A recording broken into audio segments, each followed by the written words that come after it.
Welcome back, everybody, to the Unfair Advantage Show. Jim Harris here, your guide, your Sherpa, to help you learn how to unleash the full power of Holy Spirit in your business based upon the book, as you know, Our Unfair Advantage. As we now are launching into, we've had several shows already, and now we're in the part of our teachings at the very beginning of the book, where we're looking at the ways that we can be so easily misled in business. Even Christians can be misled. We've said before, and I'll say it again, one of the most important things I learned as I was going from being purely secular business-led to Holy Spirit business-led is that I first had to deprogram myself, at least be aware of how the world attempts to get me out of being Spirit-led in my business. This was so important to just deprogram before I launched into learning how to unleash the power of Holy Spirit, because I would always go back and fall upon these misleading keys that we're going over in some detail. It's critical that you hang in there and reflect on these as we go forward. Last show, we looked at the downside of being too head-led. Today, we're going to look at probably, more than likely, what is the number one most important way that Satan tries to manipulate us in business under the auspices of doing something good, as he slightly tries to mislead us, and that's being too money-led. Too money-led. Is money important to Jesus? You're going to see that it is. No doubt about it. But I have 3 revelations for you today on what it means to be righteously money-led versus unrighteously money-led. The first thing we're going to do is that we're going to look at, as our launch verse for today, 1 Timothy chapter 6, and I want us to look at 2 verses in 2 different versions. I'm going to read in the New King James Version first. 1 Timothy 6, verse 9 and 10. Very familiar verses to us.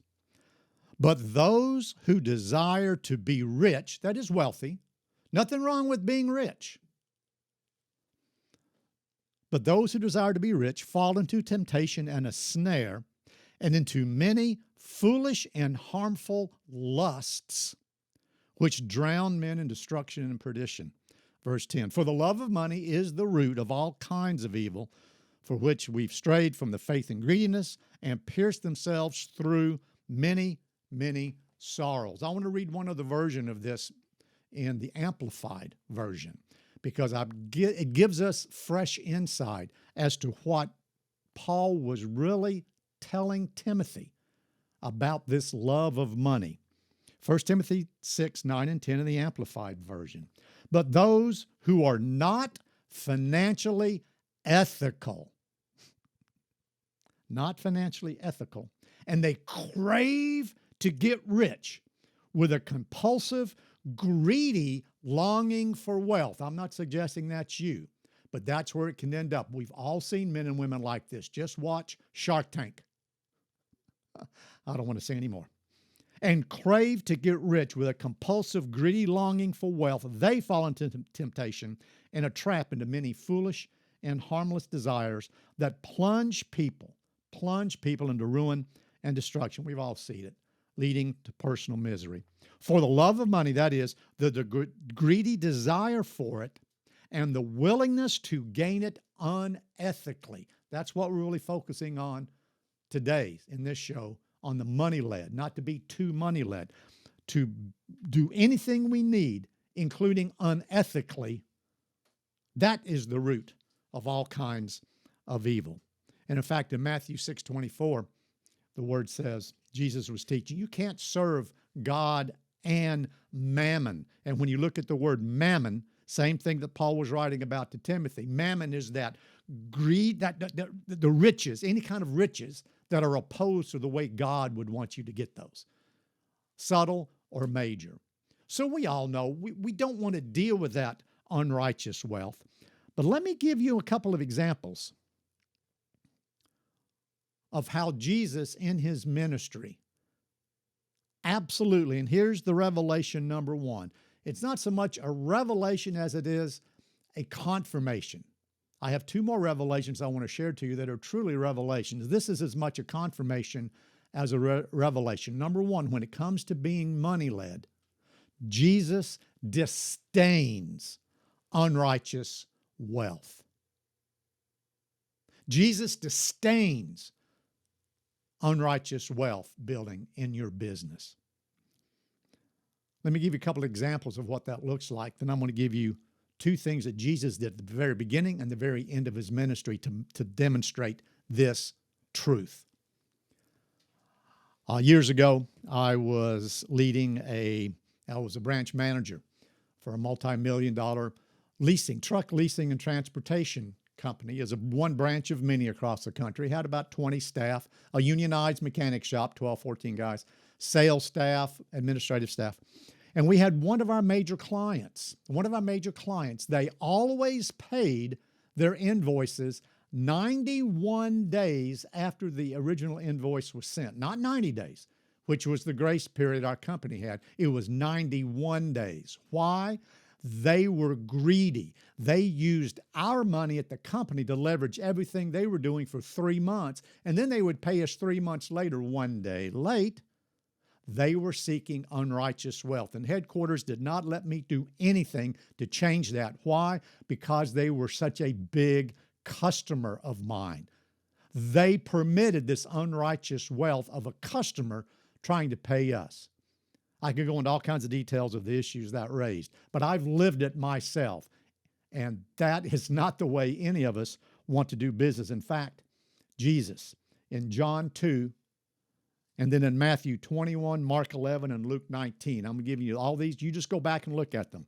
In John 2, verses 13 through 17, Jesus' first public appearance, get this, his first truly public appearance after changing the water into wine was what most people say, cleansing the temple. You know really what that was?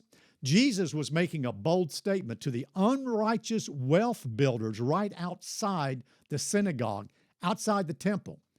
They were greedily taking unrighteous wealth from the Jews coming to worship at the times of Passover and the other festivals.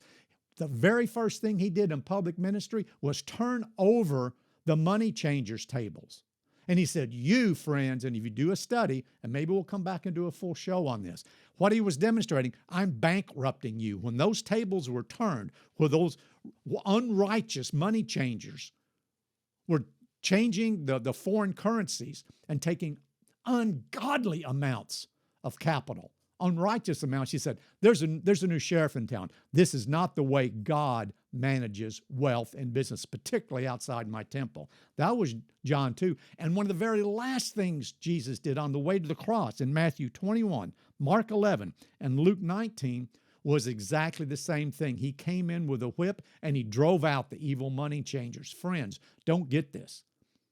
At the beginning, at the end of Jesus' ministry, he said, I disdain unrighteous wealth to the point to where I'll make a whip and I'll drive you out from around my God and my temple.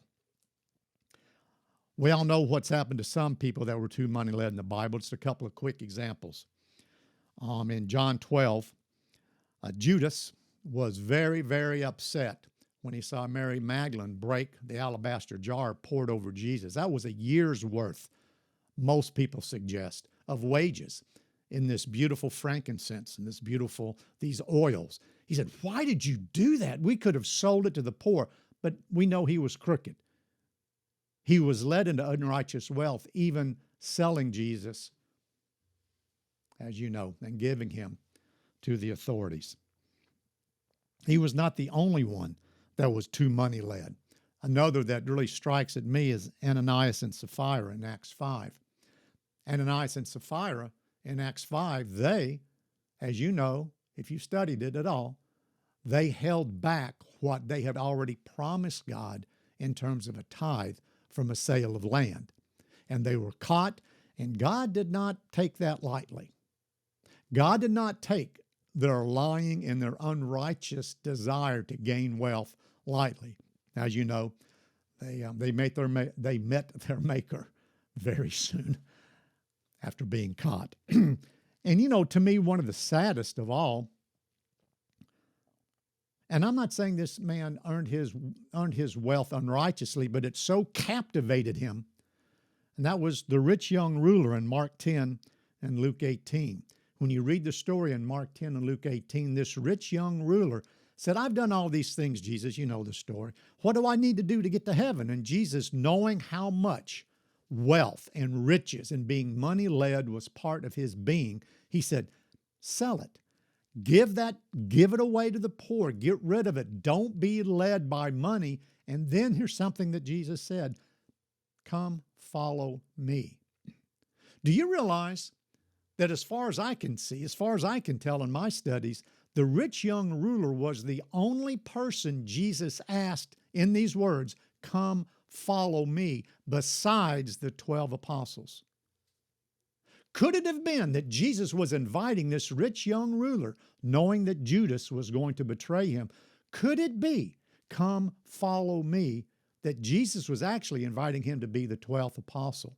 I don't know, but it's worth reflecting on that Jesus, number one, disdains unrighteous wealth. Now, I'm not at all suggesting that's where you are. I want to give you some now uplifting news about this money-led. And once again, this is just reminding us not to be too money-led. The second revelation that I want to share with you on money-led comes from a combination of Matthew 25, the parables of the talents, and then Luke 19, the parable of the minas. Two very parallel stories coming up with the same conclusion, but going about it two different ways. In Matthew 25, the parable of the talents, in this story, Jesus, as you know, it's one of the most popular ones for us in business. Jesus, because of their skill level, this was actually, he gave 10 to one who was really skilled, 5 according to his level, and then 1 to the one who was not as level, and not as at least proficient, apparently, in the marketplace. And he said, go do business until I come. He went off on a trip. It could have been 3 months, could have been 6 months. It may have been up to a year. You know, merchants then would go for many, many months doing deals and coming back to Jerusalem. And so this was very common in Jerusalem, in the economy, in the marketplace, where the owner of the business would go to different countries and different cities and do business and develop trade back to, in this case, Jerusalem. I want you to go and study Matthew 25 with these eyes. That the first man, get this, he went and traded. What was his return on investment? How much did he bring back to Jesus? Do you know how much he brought back? He had a 100% return. He invested and earned 100%. The second did the same thing. The first two employees gained 100%. What Jesus gave them, they went and doubled it, 100%. Let me ask you this. If you're in sales, you're in business, do you have a 3-month or a 6-month or a 1-year goal of doubling your business? Do you? How would you like it if your boss came to you and you're in the marketplace somewhere in some types of sales or management? I want you to double your business in 6 months. How would you take that? Well, these men did, and Jesus said, well done, good and faithful servants. The second revelation that I want to share with you, that I want to see, and we'll share with you also how the parable of the minas plays into exactly the same. The second revelation on being money-led is this: Jesus expects us to create righteous wealth. Let me say that again. Jesus expects us to create righteous wealth. In fact, well done was doubling it. But now let's look at Luke 19, parable of the minas. I want you to go and study this on your own. This is a revelation to me of how much Jesus expects us. And in fact, you say 100%. When you go and look at this parable of the minas, he gave 10 minas to 10 different people. Now get this, a talent on the skill level, a talent is roughly, by many people who have studied this and said, this is what a talent would have meant back then in today's economy. The parable of the talents was $1 million each. So he gave one person $10 million, one $5 million, and one $1 million. This was a huge amount of money. He said, go trade, 100% return. On the minas, The minas were probably the best from all the sources that I read. A mina was probably about $10,000. So about 10,000. So this is not just chump change. It's not just a few pennies. This was enough money in this parable to get people to listen. My goodness, if my boss gave me this much, what would I do with it?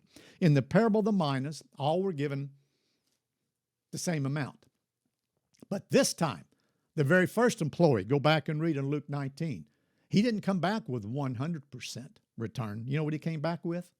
A 1,000% return. I'm not going to break that down. I want you to go back and study it for yourself. I'm here to lead you. I'm here to be a Sherpa, to be your business Sherpa, to help you walk up your spiritual mountain so that Holy Spirit reveals to you what He wants to do through you for the glory of Jesus, through you in your business. So I'm leading you into your own study. Luke 19, the very first employee returned 1,000% to the master. The second employee, 500% ROI. You go do the math yourself. I want you to study it. I'm your teacher, and I'm giving you some homework to go study. In these two examples, Jesus expects us to create righteous wealth. In one case, it was 100%, and then in a second case, it was 1,005, another 500% return on investment. Jesus expects us to create righteous wealth, and when we do, we can expect to hear, "Well done, good and faithful servant." Now, do you fail if you don't return 100% or 1,000%? No, no, no, no, no. But the way you go about getting that wealth is the most important thing. So, the first revelation for today is that Jesus disdains unrighteous wealth. The second one, Jesus expects us to create righteous wealth. And here's the third revelation. This also really comes from the parable of the talents and the minas. It's about that third employee, the one that did nothing, that hid the money. And as you know in the stories, Jesus was not happy. He cast them into darkness, take that away from him, give it to the one with 10. Here's the third revelation. And I want you to chew on this, because in today's environment where we are worldwide, this is really goes against the grain. Number 3, money-led revelation for this teaching. Jesus expects you to take righteous risks. He expects you to take righteous risks. Do you think it took a lot of quote-unquote risk-taking for the 2 employees in the talents and the 2 employees in the minas to go about attempting to return that much back to the master, to make that type of ROI? You bet it did. But they were doing it for the master, through the master in these parables, may I imply, through righteous ways. And look at the supernatural reward that they receive. Friends, I'm going to challenge you. Jesus expects you to take righteous risks. And how will you know if it's righteous? Well, if it's led by Holy Spirit. And in the next show, I'm going to give you some examples of how you can help qualify if it's a righteous or unrighteous investment through going through some other keys of being misled and how we can make sure we're not being misled. So come back to the next show. Be ready for the next show. It's already outlined. We're going to record it very soon. Righteous risks are something that you need to ponder and ask the Lord, how can I take this? Is this a righteous risk? Is this worthy of you, Jesus? Is this a risk you want me to take? Is this a stepping out of the boat for me? I'll tell you, part of what you're seeing right now in this show, this is a righteous risk for me. One of the biggest, quote-unquote, risks that he's asked me to take, that Jesus has asked me to take, is simply this. He said, I want you to put on pause your for-profit global business consulting network, and I want you to launch a business ministry based upon the book, Our Unfair Advantage. I want you now, Jim Harris, I want you to now walk fully in quote-unquote 501c3 ministry. Friends, that was not an easy step for me to make, having been in business since I was a teenager, one way or another. So this is really a righteous risk, but you know, the rewards that I anticipate that Jesus has for me, I haven't seen them yet, but I can already verify to you that there have been literally thousands and thousands and thousands of dollars that have been gifted to me to even get this show to you that I would not have gotten if I did not take the righteous risk. This show is evidence.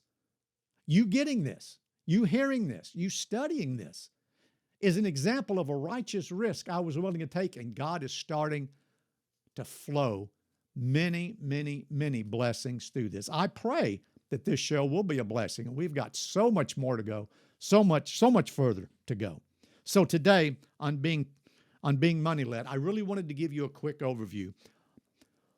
Not to be too money-led. Is money important to Jesus? Absolutely. He number two, he expects you to take righteous risks. Or number three, he expects you to take righteous risks. Number one, number two, let me go back. Let me start all. I'm so excited about this. Let me start all over again. All right. Let me wrap this up again. You know, sometimes guys like me, my head and my tongue go faster than they should. I need to slow down and just. So, I mean, hey, no one's perfect. So thank you for allowing me to be a little bit imperfect.